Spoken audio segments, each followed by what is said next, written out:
নামাজ পড়তে দেওয়া হয় না? বলে মুহাম্মদুর রাসূলুল্লাহ এখানে পড়ে নাই, সুতরাং তুমিও এখানে পড়বে না। তো শরীয়ত হলো মুহাম্মদুর রাসূলুল্লাহ সাল্লাল্লাহু আলাইহি ওয়াসাল্লামের আমলের নাম শরীয়ত। এই শরীয়তে বলে যে তুমি অনেক টাকা পয়সা খরচ করে সেখানে গেছো, কিন্তু মাগরিবের নামাজ ওখানে পড়া যাবে না, জোহরের পরে আসরের নামাজ পড়ে না। এতক্ষণ ধরে বিরোধিতা করতেছিলাম, এবার বলতেছি যারা মসজিদে নেমরায় গিয়ে আরফার ময়দানের মসজিদে গিয়ে জামাতে নামাজ পড়বে তাদের জন্য উচিত হলো জোহরের সালাম ফিরানোর পরে পরেই আসরের নামাজ আদায় করে নেওয়া। আর আপনি যদি আপনার ক্যাম্পে আপনার তাবুতে আপনি পড়েন, তখন আপনি অক্তে অক্তে পড়বেন। জোহরের নামাজের সময় জোহরের জামাত, আসরের নামাজের সময় আসরের জামাত। মুস্তাহাব হলো আসরের নামাজটা আর্লি টাইমে পড়বেন। কেন?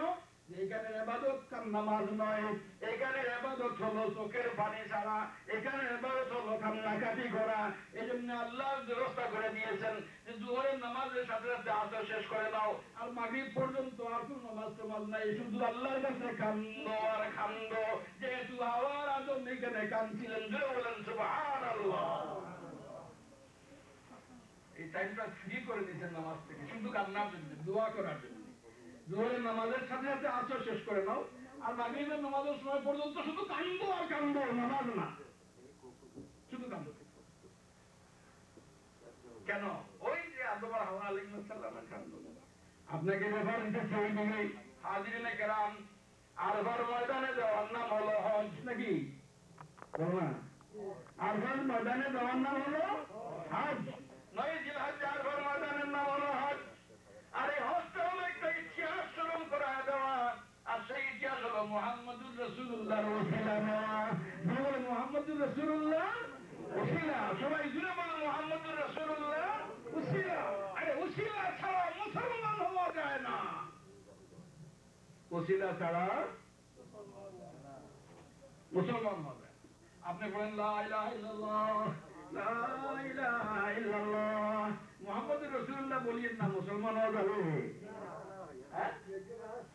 আর যখনই বলবেন মুহাম্মদুর রাসূলুল্লাহ, আপনাকে বলা হবে দাখালাল জান্নাহ, বেহেশতে চলে গেছে, জোরে বলেন সুবহানাল্লাহ। মুহাম্মদুর রাসূলুল্লাহ ছাড়া ঈমান হয় না, ওসিলা মুহাম্মদুর রাসূলুল্লাহর ওসিলা ছাড়া ঈমান হয় না। এজন্য লা ইলাহা ইল্লাল্লাহ মুহাম্মদুর রাসূলুল্লাহ বলা লাগবে, মুহাম্মদুর রাসূলকে ওসিলা ধরতেই হবে। আজকাল কিছু লোক আছে যারা ওসিলা পছন্দ করে না, আর বিভিন্ন ধরনের আজেবাজে বক্তব্য দেয়। আল্লাহ যেন তাদের আমাদের সবাইকে হেদায়েত করে দিয়ে বলেন আমিন। আরফার ময়দান শেষ করে মুজদালিফা, আমি সংক্ষেপ করে আসতেছি, মুজদালিফার পরে চলে আসেন মিনা। ওখানে এসে প্রথম 10 তারিখের সকালে একটা কাজ হলো, ওই মিনাতে মুজদালিফা থেকে আপনি পাথর নিয়েছেন, ছোট ছোট পাথর 7টা বা আরো বেশি নিয়ে আসছেন মিনাতে। 10 তারিখ সকালে বড় শয়তানকে পাথর মারা লাগবে, বড় শয়তানকে পাথর মারবেন, বড় শয়তানকে পাথর মারবেন। 11 তারিখ 3টাকেই মারবেন, ছোট মাইলা বড়। 12 তারিখেও ছোট মাইলা বড়, 3টাকেই পাথর মারবেন। কি সত্যি সেখানে শয়তান বান্ধিয়ে রাখা হয়েছে নাকি? আপনি যে পাথর মারতেছেন ওখানে শয়তান বান্ধিয়ে রাখছে? আমি দেখেছি মারতে মারতে জুতা খুলিয়ে মারে, হাতের কাঠি দিয়েও মারে। আরেকবার দেখলাম আশ্চর্য যে একটা লোক দাম দিয়ে ওখানে দৌড়ে গেছে, আর মানুষ জমছে পাথর মারতেছে। আমি বললাম ওই শয়তান কি মারতেছে, ওখানে দেখে দৌড়ছে আর মানুষ মারতেছে। তার কি জোশ! আসলে শয়তান ওখানে বান্দা নয়, একটা ইতিহাস পর্যালোচনা করা হচ্ছে সেখানে, একটা ইতিহাস। সেই ইতিহাস হলো হযরত ইব্রাহিম আলাইহিস সালাম আল্লাহর হুকুম মানতেছেন, আর হযরত ইসমাঈল আলাইহিস সালাম আল্লাহর হুকুমে রাজি হয়ে গেছেন। আল্লাহ দেখে বলছেন, ইব্রাহিম আমি তোমাকে আরেক পরীক্ষা করতেছি। সেটা কি? যে তোমার ছেলেকে তুমি কুরবানি দিয়ে দাও, নিজের হাতে জবাই করো। বাহ, কি কঠিন প্রশ্ন, কি কঠিন প্রশ্ন, কত নির্দয়! নিজের হাতে নিজের ছেলেকে জমা করা, এটা কি সহজ কথা না? খুব নির্দয় করা লাগে না? কত নির্দয় কাজ! ইব্রাহিম আলাইহিস সালাম ইসমাঈলকে দেখে বলেন ইসমাইল ইন্নী আরা ফিল মানাম আন্নী আযবাহুকা ফানজুর মাযা তারা। ও ইসমাইল, আমাকে আল্লাহ বলেছেন তোমাকে আমি জবাই করার জন্য, তোমার অনুমতি। ইব্রাহিম জানায় দিয়েছেন ছেলেকে, দেন ছেলেটা কেমন আর বাবাটা কেমন, কার হুকুমের কাছে হুকুম নত, কার হুকুমের কাছে মাথা নত হইতেছে। সবাই জোরে বলেন না, কার হুকুমের কাছে। কত কঠিন, কত কঠিন নিজের হাতে নিজের ছেলেকে জবাই করা। ইব্রাহিম আলাইহিস সালাম দেখে বলছেন ইসমাইল রে, ইন্নী আরা ফিল মানামি আন্নী আযবাহুকা ফানজুর মাযা তারা। তোমার অনুমতি ছেলেটা মনে হয় বাবা, ইফআল মা তুমার, ইফআল মা তুমার সাতাজিদুনি ইনশাআল্লাহু মিনাস সাবিরিন। আল্লাহ যে হুকুম করেছেন আপনি কাজ করেন, আমি সবরগার থাকবো। কার হুকুম মানতেছে ইসমাইল? আর ইব্রাহিম কার হুকুম মানতেছে? ইব্রাহিম ও ইসমাইল আলাইহিস সালাম দুইজনই আল্লাহর হুকুম মানতেছে। অতএব সবাই খুব জোরে চিৎকার দিয়ে বলেন, আল্লাহর হুকুম মানার নামই হলো মুসলমান। আল্লাহর হুকুম মানার নামই হলো মুসলমানি। মুসলমান তো ওই ব্যক্তি আল্লাহর হুকুমকে মানে, চাহে তার ছেলেকে জবাই করার হুকুম হোক, এতে ক্ষতি হবে না, শুধু লাভ হবে। ইসমাইলকে জবাই করার জন্য ইব্রাহিম নিয়ে রওনা হয়েছেন। মিস্টার ইবলিস আপনার দুশ্মন। সে দেখছে যে বাবার এই কাজ তৈরি করছে। এবার ইসমাইলকে দিয়ে বলতেছে হুশিয়ারি, ইউসফি সুফি সুদুরিন নাস, হুশিয়ারি করতেছে, দেখছো তোমার বাবা তোমাকে নিয়ে কোথায়, এই যে সামনে নিয়ে চলবে, সুতরাং বাঁচতে চাও ভাগো। ইসমাইল বললেন দুষ্টা, কিন্তু উঠে আসছে, পাথর নিয়ে মারছেন, এটা খাইয়া শয়তান বলছে পারলাম না, দেখছো কি কাজটা করলো, আমাকে পাথর মারি। ইসমাইল সামনে যাচ্ছেন, ইব্রাহিম আলাইহিস সালাম সামনে সামনে যাইতেছেন, পিছনে পিছনে ইসমাইল যাইতেছেন। শয়তান বলে one time is not enough, let's try second time. ওই সামনে যে আবার বলছে, ও ইসমাইল তুমি বুঝতেছো না আমি তোমাকে কত যুক্তিসঙ্গত কথাটা, বাস্তব কথাটা বলতেছি। তোমার আব্বা তোমাকে নিয়ে জবাই করে ফেলাইবো, বাঁচার যদি তো বাঁচতে দাও, যদি ভাগ্য না হয় কাটিয়ে ফেলাইবো। ইসমাইল আলাইহিস সালাম বলে আরে উঠে আসছে আবার দুশ্মন, আবার পাথর মারছে।